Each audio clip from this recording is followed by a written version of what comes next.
Everyone, thank you for coming to our annual Mayoral Veterans Day Breakfast.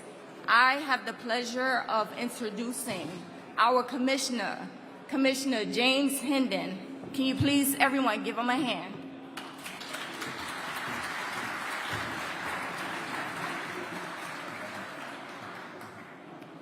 Good morning. Yeah. Welcome to the 2022 New York City Veterans Day Breakfast. As was mentioned, my name is James Hendon. I serve as Commissioner of the New York City Department of Veteran Services. Please rise for the presentation of colors by the United States Coast Guard Color Guard, followed by the playing of the national anthem, which will be played by the Coast Guard Band. Advance the colors.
At this time, please remain standing. Chaplain of the Coast Guard, Captain Daniel Mode, will deliver our opening prayer. Please join me in prayer. Eternal Father, we ask for your blessing on this Veterans Day Mayor's Breakfast, and for all those who are here today supporting our veterans and active duty members. May we honor those who have faithfully served our country in the military and recognize that the freedoms that we have today rest in part on their shoulders. We pray that our veterans continue to lead and feel the same purpose, teamwork, and service to cause a higher than themselves that they felt while wearing the uniform.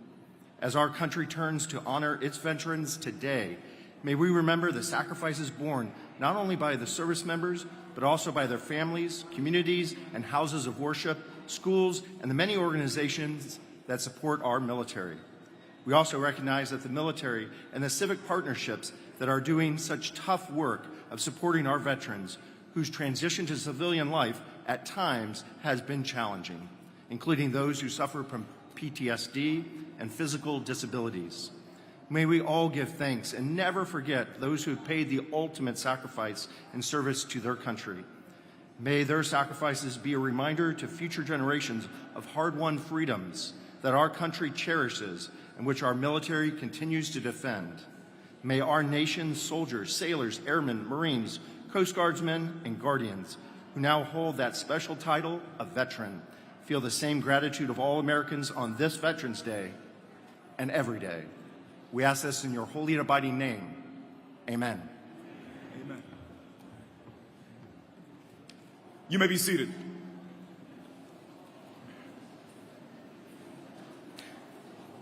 Now, where were we? Happy Veterans Day! Happy Veterans Day, everybody! Woo!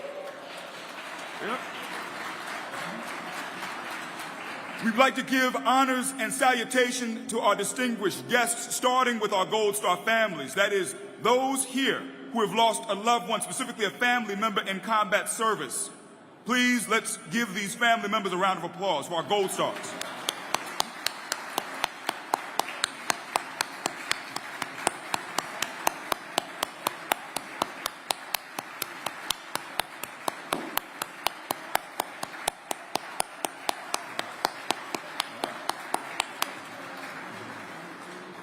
Next, we would like to recognize our elected officials: Darcel Clark, Bronx District Attorney; Joanne Areola, New York City Council member and member of our Veterans Committee; Vicky Palladino, New York City Council member, also Veterans Committee member; Jennifer Raj Kumar, New York State Assembly member; Gail Brewer, New York City Council member; Sylvana Brooks Powers, New York City Council member; Cordell Cleary, New York State Senator; Kevin Parker, New York State Senator; Louis Sepulveda, New York State Senator; Al Taylor, New York State Senator; and last but not least, U.S. Representative retired, Korean War veteran, Purple Heart awardee, and longtime chair of the House Ways and Means Committee, the Honorable Charlie Rangel.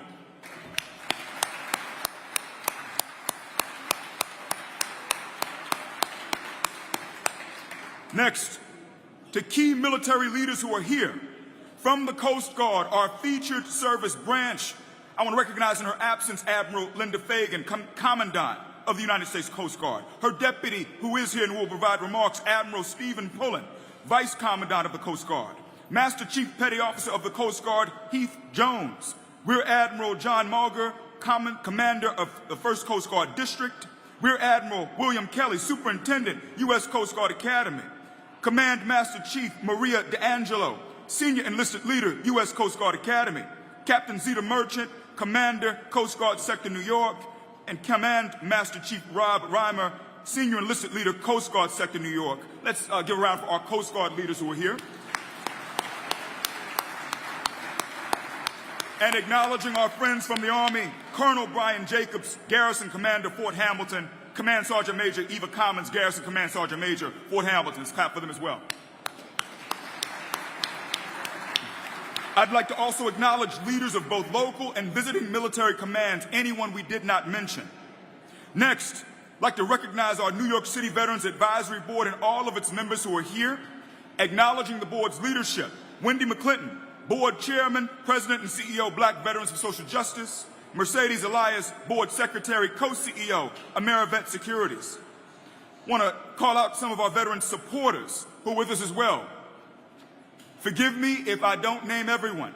John Escalante, Marine for Life; Todd Dusso, Bob Woodruff Foundation; Jeremy Butler, Iraq and Afghanistan Veterans of America; Tina Atherall, Psych Armor; Sharon Sweeting Lindsay, American Legion Post 372; Paul Schottenhamel, American Legion Department of New York; Marissa Estrella, Worldwide Veterans and Family Services; and Mecca Nelson, CEO, Humble Haitian Warrior. Let's give them a round. A thank you to our community board members from across the city that are here. You are the eyes and ears of New York. We appreciate you being with us. I also want to acknowledge our friends at the United War Veterans Council, organizers of today's Veterans Day Parade, what will follow this breakfast.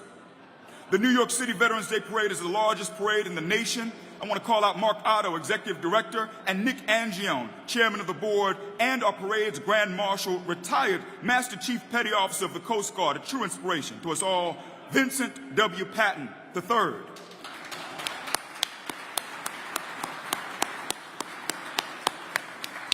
I want to acknowledge the food and the excellent meal that has been prepared by Creative Catering, and last but not least, the team at DVS and the Mayor's Office of Special Projects and Community Events. All parties worked hard behind the scenes to put this together today. And to all who are here from MOSPI and from DVS, please raise your hand. Clap for these people, please.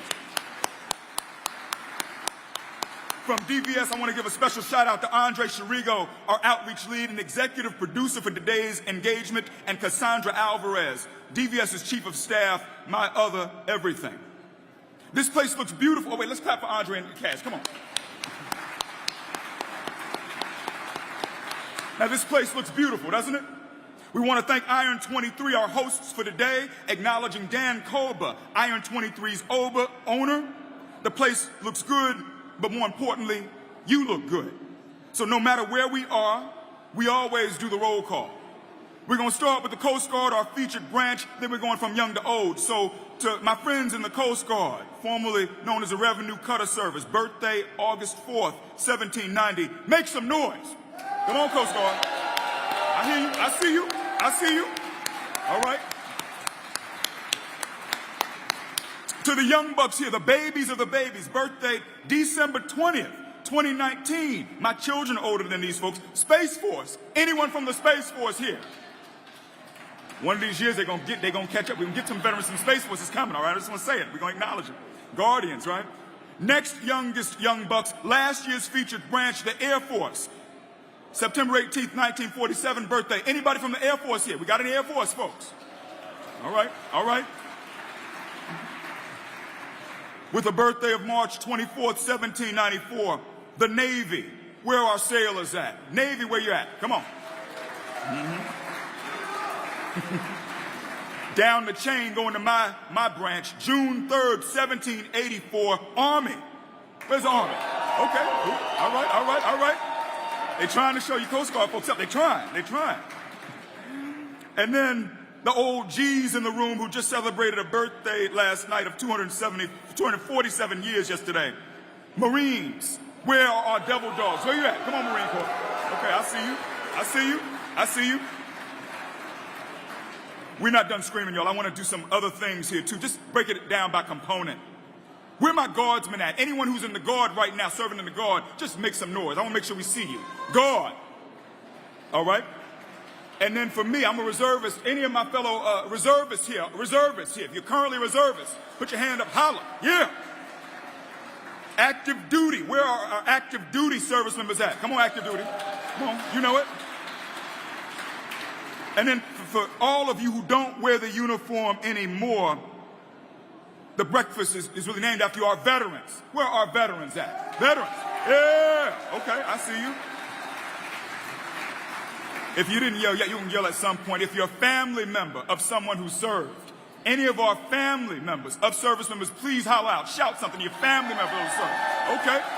I hear you. I hear you. And then, last but not least, our supporters. You're not family by blood, but we claim you. Any supporters in this room, let us hear you right now. Make some noise. Now that we're ready to go, you know, everybody, they got this screaming in. Let's talk for a little bit. There's a man here today named Vincent James Wesley. He was born in Manhattan. Where you at, Vincent? I saw him earlier. Right there. He's right there. Yeah, put that hand. That's Vincent right there. He was, yeah. He was born in Manhattan, a few blocks from here on February 13th, 1922. You heard that? 1922. When Vincent was 19, he was drafted in the Army. That was 1942. He was drafted, assigned to an all-black unit, the 273rd Quartermaster Battalion. Went on to serve in elements commanded by General George Patton during the North Africa Campaign, World War II, chasing Rommel from Morocco to Algeria to Tunisia. Vincent went to Bremerhaven, Germany for 2 years after that, then left the Army, came back to Harlem, spent a career as a merchant marine. Let's give Vincent a hand, everybody. Yeah.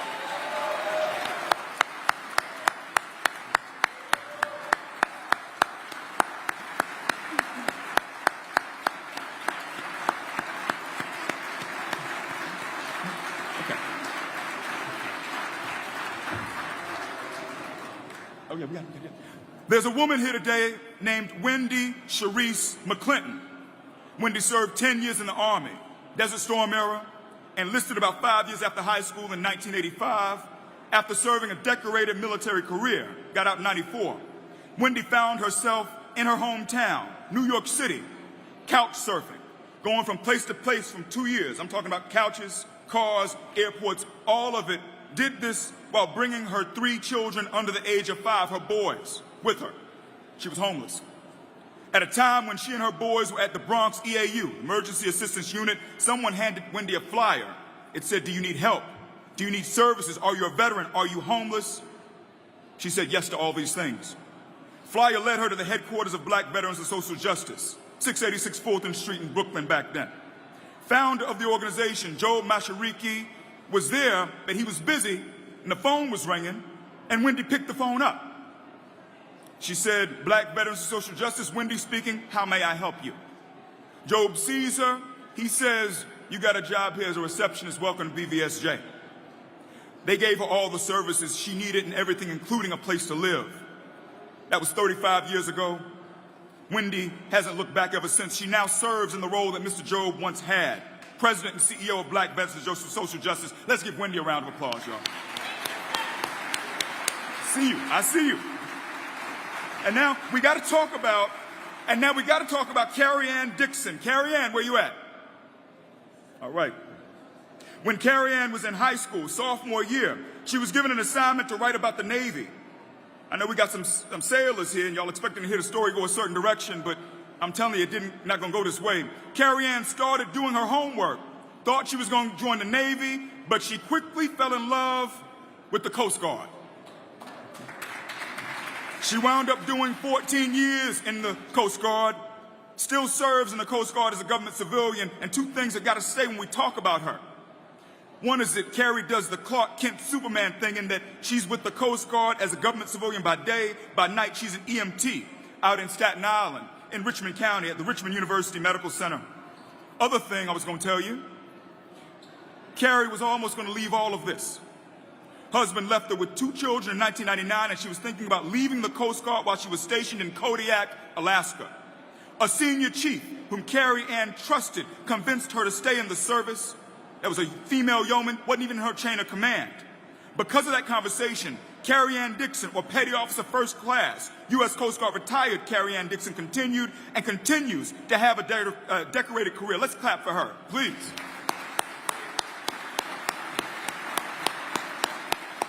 Last but not least is Emily Jagroup. Emily, raise your hand. Where you at, Emily? Emily met a dude at a Friendsgiving event just after she graduated from high school. His name was Vishal. It was November 2010. Instead of asking for the digits, he said, I'm going to boot camp. May I write you? He did that other level of the game. Things took off from there. They were on different courses, though. When they first met, Emily was about to go to Hunter College. Vishal was about to go to the School of Hard Knocks, a.k.a. the United States Marine Corps. Before this brother knew anything about Emily as a girlfriend or about wedding rings, he knew about that Eagle Globe and Anchor. She went on to do an internship for the city, working at 311. Vishal deployed to Delaram, Afghanistan, circling with Echo Battery, 2nd Battalion, 2nd Marine Division during Operation Enduring Freedom. He proposed when he returned from theater in 2012. What was originally a plan where Vishal would stay on active duty and Emily would join him evolved into them saying, let's get into civilian life together. Corporal Vishal Gunraj left the Marines in 2015 without a plan, but Emily is a planner. Helped him navigate the VA's program, so he took advantage of his GI Bill, decompressed after deployment, and earned a degree from York College. Then she made sure that he knew how to navigate the city's employment system. He's working with the sanitation department today, been there 5 years. Let's give Emily a round and Vishal, please.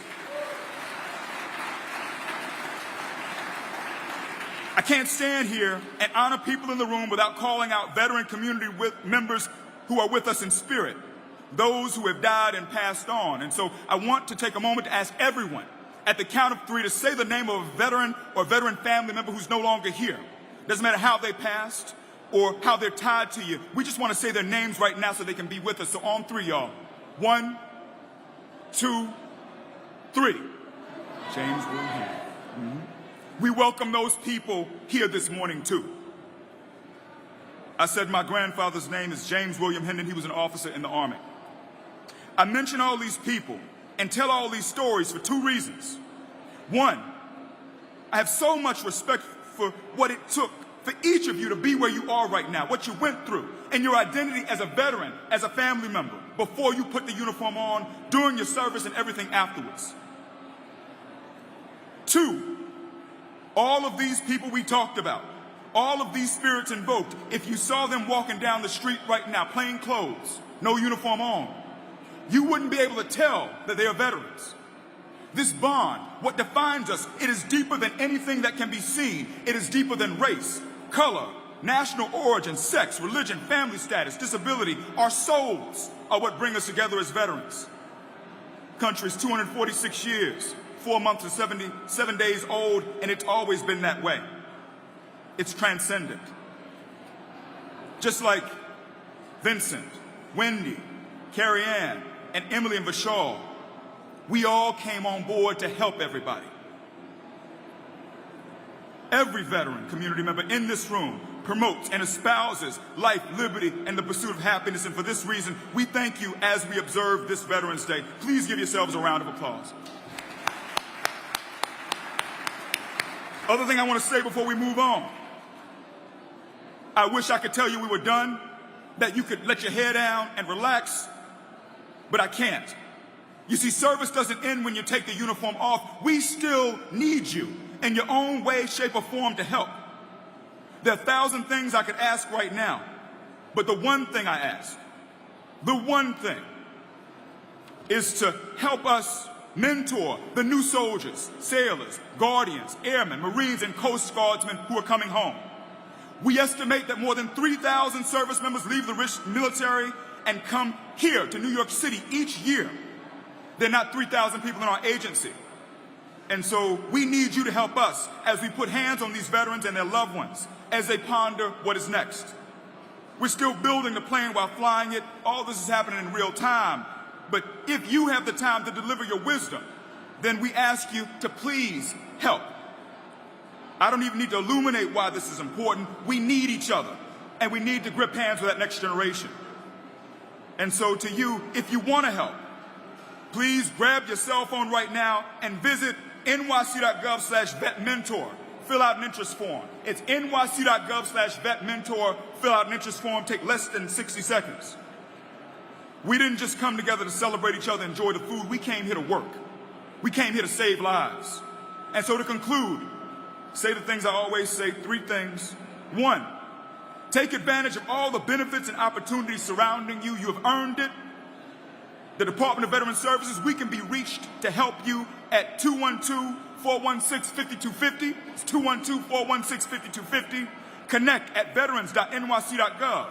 Email is connect@veterans.nyc.gov. Our social media handle is @NYC Veterans. It is @NYC Veterans. And our website is nyc.gov/vets. It is nyc.gov/vets. Please utilize us or our federal and state partners. 2, as soon as you learn about a benefit or a program or a contact or opportunity, tell somebody. Put the gas mask on yourself, then put it on others. We fail today if everything that's said in this room stays here. You're here, in this place at this time for a reason. Each of the stories we pointed out involved a common theme of people facing adversity and helping one another. So please tell somebody what you learned. And then 3, say this every time, it never gets old. Thank you, thank you, thank you for your service. There's so much gratitude that all 8.5 million New Yorkers have to you and your families for what you have done. There is no New York City without our veterans. No New York State, no country, no world. That is enough to deserve infinity times what we currently give you. We can't repay this debt. And so to end with 2 quotes, this is Winston Churchill. Never was so much owed to so many by so few. Say it again, it's never was so much owed to so many by so few. And then the next quote, this is Lao Tzu. Being deeply loved by someone gives you strength. Loving someone deeply gives you courage. Being loved deeply by someone gives you strength. Loving someone deeply gives you courage. God bless you, God bless the city of New York, and God bless America. Thank you, everyone.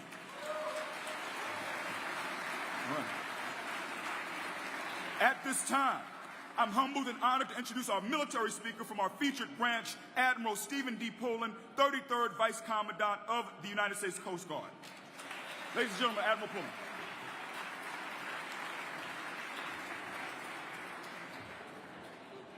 Well, good morning, everybody. It's a true pleasure to be here. Thank you to Mayor Adams, Commissioner. Thank you, fellow flag officers, military service members, and distinguished guests, our Gold Star families, our veterans, and everybody who supports our military services. It is just a tremendous honor for me to be here to represent our joint force, especially our United States Coast Guard. thank you really for the opportunity to share this Veterans Day with you. You may not know it, but New York City is where the Coast Guard was born. Our founding father was Alexander Hamilton, who rests in Trinity Church. And Alexander Hamilton said in Federalist Paper number 12, "A few armed vessels judiciously positioned at the entrance to our ports might at some small expense be made useful sentinels of the law." That was the theory of the United States Coast Guard. And so the Coast Guard was born. And since 1790, your United States Coast Guard has been standing the watch here in New York City to protect America's sovereignty, our security, our maritime safety, and protect the vital waterways, the strategically vital waterways of New York City. New York City is a Coast Guard city, and that is represented today. It was also here in New York City that the very first Armistice Day parade was held in 1919 on the anniversary of the end of the First World War. The event honored those who served, those who fought and died in service to our country. After another world war in 1954, President Dwight Eisenhower called upon the citizens of our great nation to observe November 11th as Veterans Day. He said we should take a day to remember the sacrifices of all those who fought so valiantly on the seas, in the air, and on foreign shores to preserve our heritage of freedom. And let us reconsecrate ourselves to the task of promoting an enduring peace so that their efforts shall not have been in vain. Veterans Day is an opportunity to demonstrate our gratitude to those brave and selfless people who answered the call to serve in defense and protection of others. Our veterans, past and future, ensure that Americans enjoy security and prosperity grounded in freedom and the rule of law. And we must always honor our military families, those who allow us to do what we in service feel called to do. Our military is committed to peace and stability. Our veterans have served to keep the peace. We have fought to ensure freedom and our democratic values. But we live in a dynamic world, a world that changes, too many malign influences, and too many instances of armed aggression. And so our commitment to our veterans must be enduring, as our commitment to freedom and democratic values must be enduring. I am so grateful for the many veteran service organizations that are here and those who have made this possible, those who have served in uniform, groups such as the United War Veterans Council. They inspire the public to embrace veterans and their families and care and recognize us and those who have served. The parade later this morning is a testament to that. I also appreciate the many state and local governments who have dedicated resources to veterans in their communities. And again, thanks to the leadership of Mayor Adams and Commissioner Hendon, the New York City Department of Veterans Affairs supports veterans and their families, and the wide ranges of services that you offer are a demonstration of your commitment, and I can tell you they make a difference each and every day. I would also like to highlight the number of veterans who still serve others in civilian life as police officers, firefighters, healthcare workers, and educators. I know that many veterans here in New York City serve in those roles, and they serve among us every day, contributing to the well-being of others, even after concluding their military service. I know that we in the Coast Guard here in New York City have so many veterans who have served, and those who are firefighters in their civilian capacity, police officers, but yet choose to continue to serve in our Coast Guard Reserve. Thank you once again for the opportunity to speak with you this morning. I look forward to the day's events, and on behalf of all those serving in the Coast Guard and the Joint Force, I thank you for honoring our veterans, and thank you for making your United States Coast Guard the featured service in this year's Veterans Day Parade. I am so thrilled that you chose to honor the Reverend Dr. Vince Patton, our 8th Master Chief Petty Officer of the Coast Guard, as a Grand Marshal. Master Chief Patton, it's great to see you. Thank you.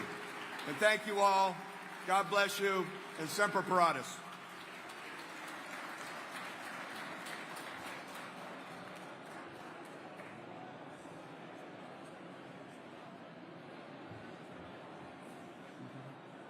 Let's give another round of applause for Admiral Pullen, everybody.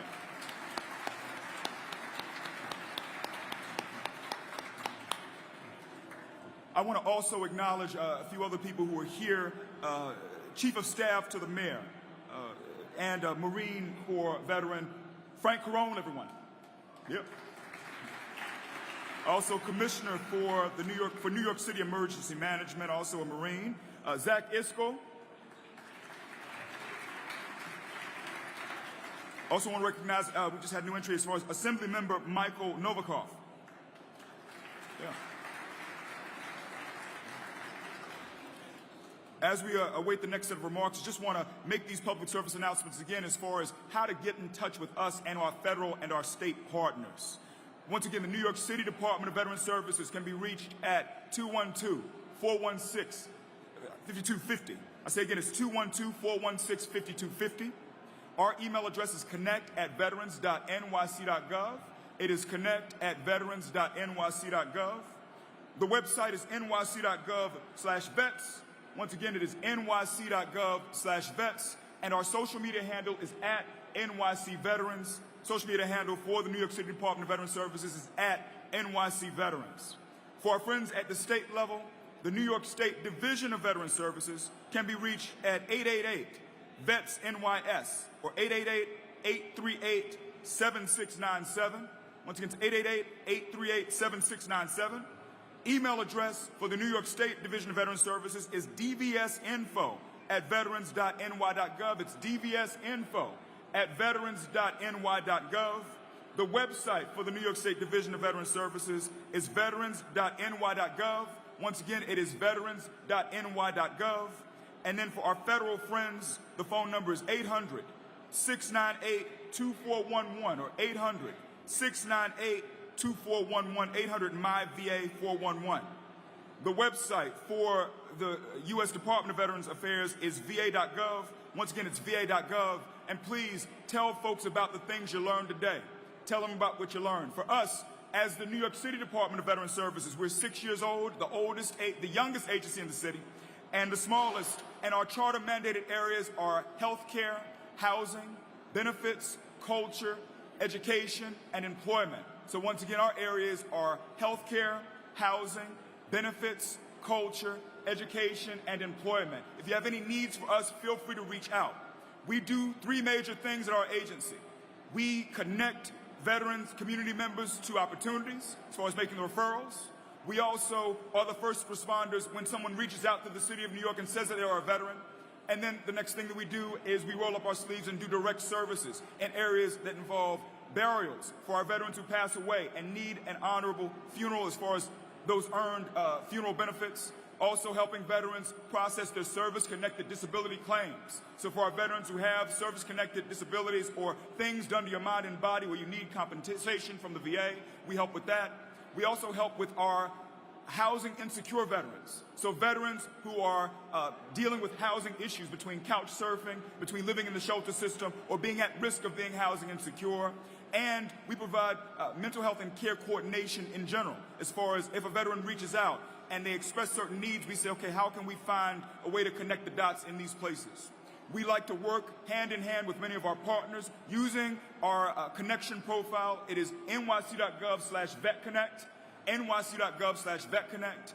And in addition to working with our service providers to help in these different areas, something that we have stood up now recently in the agency is the ability to assist our veterans who have needs that involve affordable housing.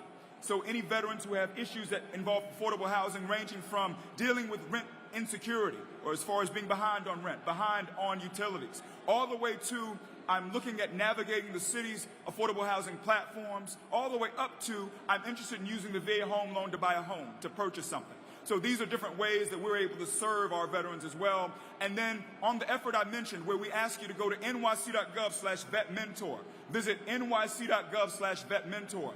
What we're doing is pairing these service members who are coming home with mentors in the community.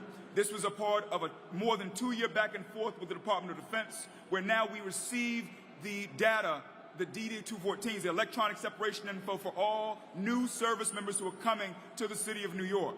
And so please, any way that you are able to link up with us or partner, we very much appreciate.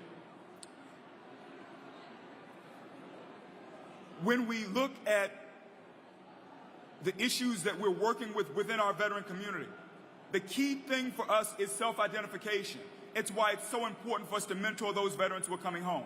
When we look at the VA's data, approximately 33.1% of all veterans who are eligible to use their benefits use those benefits at the national level. It's 33.1%. When we look at it at the state level, it is 29.7% of all in the state who are eligible utilize their benefits. When we look at it at the city level, that number goes down to 24.6%. I always tell our service members and supporters, whenever you see me, tell yourself there are at least 2 to 3 people who are ghosts whom you don't see. It is so critical for us to work with these veterans so that we may close what is known as the deadly gap. Researchers from the VA and several academic institutions have identified that that first 12 months after leaving active duty service is when our veterans are most vulnerable to issues that involve mental health and that involve wellness. And so it's critical to us to work to put hands on our veterans at that time. There's a greater than 2 times likelihood that a veteran will commit suicide compared to the active duty service community within that year. There's an almost 2 times greater likelihood that they will commit suicide within the period of that year compared to the veteran community. And so we're trying to do everything we can to get on top of these things and triage these issues by any means necessary for us. And so that's another reason why we ask you to visit nyc.gov/vetmentor. Please fill out the interest form. And something else that we're doing in New York City, we believe we're one of the first municipalities in the country to do it, is we're establishing a transition assistance program for service members here in the city. So if you have recently left active service, we're inviting you and a +1 to a 2-day seminar where we work with you and make sure that you're aware of all benefits available to you in the areas of healthcare, in the areas of housing, of benefits, of culture, of education, of employment. We are working avidly with our friends at the Department of Labor with the DOL Vets platform to make sure that we can do something that mirrors and echoes the TAP program that's provided to our service members when they're on the active duty side of the ledger. It is critical to us for as many of our brothers and sisters as possible to know about all benefits available to them and to not only take advantage of those benefits, but to tell others about this because we've realized so much of this is word of mouth. Another piece of the puzzle for us is reaching out to our influencers. We've been intentional about acknowledging all the family members of our veterans, just like the story I mentioned about Emily and her husband. Oftentimes, it may not be the veteran that is that pressure point to make an influence in the veteran's life. It may be the veteran's family member. It may be a father. It may be a mother. It may be a sister, a brother. It may be a spouse, a significant other. When we look at our veteran community, the archetype of our transitioning service members is someone who graduated from high school, who after a year or 2 out in the world enlisted in the military, who served for somewhere between 4 to 8 years on the active duty side and then has come home. They come home and they've likely already identified the person whom they will ultimately marry and start a family with. And so there's so many different needs there to triage between what is available through that veteran's identity and what we look at through the veteran's loved one, trying to be right for them, to be right for their spouse, to be right for their children and others. It's a tribe, and we are charged as an agency to help all who are in the tribe. Unlike our friends at the federal level, a veteran in New York City by definition is anyone who has served at least a day in the military. In other words, we will afford you what benefits we can with our identity as a city, so long as you have taken the oath of enlistment and served at least 1 day in the military, being as progressive as we can, so that we can be there for our veterans. And, yep. I want to thank our friends in the City Council who made that possible, where that legislation became law effective this past May, as far as how we look at the community. We also are mindful of our active duty service members when it comes to our friends in the Coast Guard, because we are a Coast Guard city, and looking at our friends in the Army, the Navy, the Air Force, the Marines, the other branches who have a footprint here. We work hard to assist not only the veterans, but also those service members, because our charge is if you've taken the oath and you are within these 5 boroughs, we are to work with you. One thing I'll say also, the hardest part of this job is that almost every week I get a call from a spouse or for a child or a grandchild who reaches out and says, my grandfather, my grandmother is experiencing some issues health-wise, and we need help. And this is someone whom we wish had reached out to us decades ago, whom we could have assisted through their veteran identity. Success to me is living in an environment where we are working with our veterans well in advance of them having issues where they need to come to us, but where they do it in a proactive way and not a reactive way. We often see situations where a veteran says, I don't deserve those benefits. That's not for me. I don't want to take from someone else. A lot of this work is to convince our veterans that that is not the way to think. That you, by being one of the 6.4% of all Americans who serve or who have served, 5.7% veteran, 0.7% currently serving between active duty, guard, and reserve. By being in this community, you have earned certain benefits. We want to make sure you take advantage of them. So whenever you speak with a veteran, if you encounter that issue, just let them know, hey, you have earned this. I can tell you from experience, at some point, that veteran in his or her life will wind up coming to us. If not them, then their family. And we want to do everything we can to educate people in advance of having these things. A personal story for me, my grandfather is also a Korea War veteran. I mentioned his name. His is my name, James William Hendon. He served in that time period. He was an Army chaplain. He passed away. We didn't know about his benefits or what was available to him, and we weren't the richest people in the world. I remember taking what money I had from what I'd saved when I was going to military school and helping to contribute towards his homegoing services. It shouldn't be that way. We want to make sure that more of our veterans know about all things that are available to them and that the families know. And so to all who are here, because I don't have the count, but we made it a point to try to invite many of our community members here today. There's several vets here. There's several other community leaders who are here. We want you to ask our service members the question, or anyone who encounters you for help, ask them the question, have you served? Is anyone in your family served? For us to identify the other 3/4 of our people who are invisible, we need to know that question, because many of our veterans do not self-identify. So among the things I ask you to take with you, one is nyc.gov/vetmentor, and two is ask folks the question, reach out to us if you need anything or have anyone who needs anything. And now, ladies and gentlemen, it is my pleasure to introduce the 110th Mayor of the City of New York, New York Police Department Captain retired, New York State Senator Emeritus and former Chair of the Senate Veterans, Homeland Security and Military Affairs Committee, and Brooklyn Borough President Emeritus, Mayor of the City of New York, ladies and gentlemen, the Honorable Eric Leroy Adams.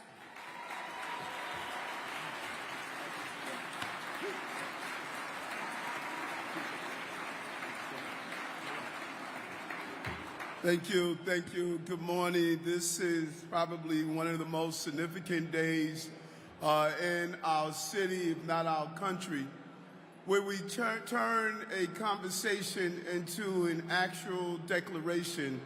It's one thing to say we support our military, our men and women who adorn the uniform, as we sit under the tree of freedom that they watered with their blood. It can't be just something we articulate, it's something that we believe. As I drove over here this morning, I reflected on the day during the 60s when I was a little boy, and we got the call that my uncle, my mother's brother, was killed in Vietnam. And that day became so real for me that the conversation of the war left the television station and it entered into our living room. And I rededicated my life to how important it is to be part of this great country. And it broke my heart when I read a survey that stated that 52% of Americans said they would not defend this country if it was attacked by a foreign enemy. But let me tell you something. I'm one of the 48%ers. I'll protect this country throughout my entire life. And when I wake up in the morning, I wake up every morning and say the same thing. I pledge allegiance to the flag of the United States of America and to the republic for which it stands, one nation under God, indivisible with liberty and justice for all. And so even when bombs burst in air and that red glare give proof through the night that our flag is still there, those bombs don't have to be physical. It could be the bombs of COVID. It could be the bombs of financial uncertainty. It could be the bombs of losing our employees or employment. It could be any bomb. One thing we can be sure of, that flag will continue to fly because of the men and women who sacrificed their lives to make sure that flag flies. And to anyone, foreign or domestic, there is only one country on the globe where dream is attached to its name. There's no German dream, no Polish dream, no French dream, but damn it, that is an American dream. And this dream is alive and it is well every day. And so the men and women who fight to protect this country, we honor you, we respect you, and we recognize your sacrifice and services. And there's someone else we recognize. When I retired from the police department, I remember my mother collapsing in my arms because of those 22 years she watched Eric and my brother Bernard serve this city. We honor the family members that watch their loved ones go abroad, the family members that watch their loved one on the front line defending this country, the family members that lose their loved ones to battle. We honor you, family members. We know what you represent. We know how much you give, how much you sacrifice. Each time your loved ones serve this country, you too serve this country. And we thank you for what you do as well. And so I'm happy today to march and walk on behalf of the men and women that serve this country. And our administration is filled with those men and women. You have Commissioner Isco, Commissioner Hendon, Commissioner Molina. So many of the men and women who fought abroad are now here fighting for you every day. And because of them, I can proudly say, New York is not coming back, New York is back. Thank you very much.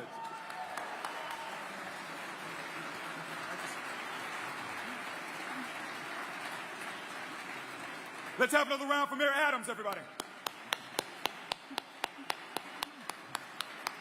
All right, that concludes our program for today. You don't have to go home and you don't have to get out of here.